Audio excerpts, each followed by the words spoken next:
What up YouTube? So today I thought I would share a video on making kabocha no nimono.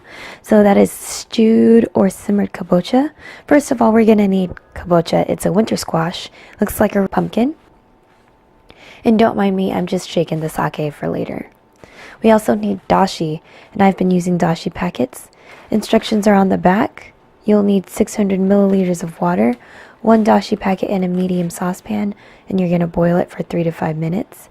After it boils, you're going to reduce the heat to medium-low and simmer for 5 minutes. You're going to discard the packet and the dashi stock is ready to use. Thanks to Just One Cookbook for assistance on translating the back. So here are the packets. They're perforated, so all you're going to need to do is just break one off. And I have a teaspoon measurement, a tablespoon measurement, a half tablespoon measurement, and a fourth of a teaspoon measurement.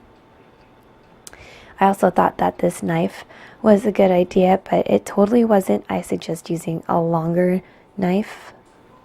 I also had a small squash, so I used a small cutting board. And this is the remaining dashi broth from the sundubu I made the other day. And the sake I chose today was the sayuri nigori. It's cloudy. That's what nigori means. It just means that it's unfiltered. I also substituted agave for sugar, and I'm using sea salt because I like it. So I'm going to clean off the surface I'm working on. And while I get that dashi broth to a boil, I'm going to prep the other ingredients. So that's going to be 1.5 tablespoons of soy sauce, 2 tablespoons of agave, 1/4 of a teaspoon of salt, and 1 tablespoon of sake. And since the sake tape was not specified, I just chose one that I know I was going to want to drink. P.S. I'm old enough to drink, so please don't freak out. So cute. It's also very tasty. I highly recommend it.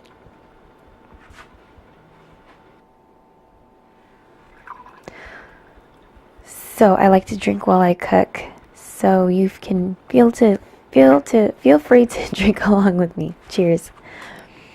Now it's time to unwrap, rinse, and de-seed our kabocha. And we're going to cut it into 3-inch pieces. Now, this recipe called for 2.5 pounds of kabocha. And I only used less than a pound. So keep that in mind. My ratio is a little bit different, but I like the taste of dashi broth, so it's totally okay. Alright, so now it's time to cut the 3-inch pieces. And this is where I was like, maybe this knife wasn't a good idea. I'm like, nah. Turn it sideways and start from the middle. Maybe if I stab and wiggle. Nah. So I decided to use a bread knife. So I'm going to cut this into quarters, and then I'm going to cut those quarters into thirds.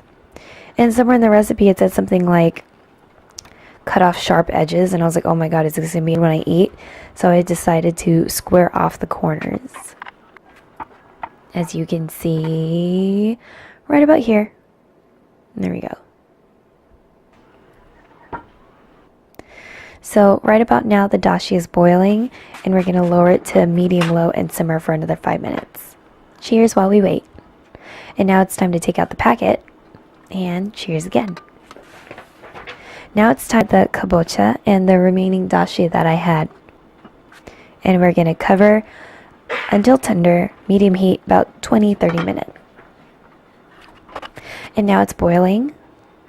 So we're going to uncover and add the soy sauce, agave, salt, and sake.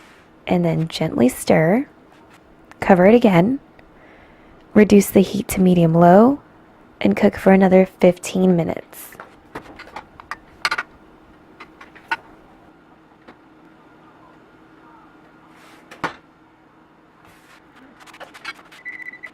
Cheers. And now it's time to remove it from the heat. We're going to let it sit covered, and kabocha is going to absorb more of that flavor from the broth. And cheers again. Now it's time to plate. So pretty. So tender too. I was just going slow for effect. And that's a piece of rind at the bottom, so don't freak out. Rind is also edible. So try it for yourself, and cheers. I'll see you later.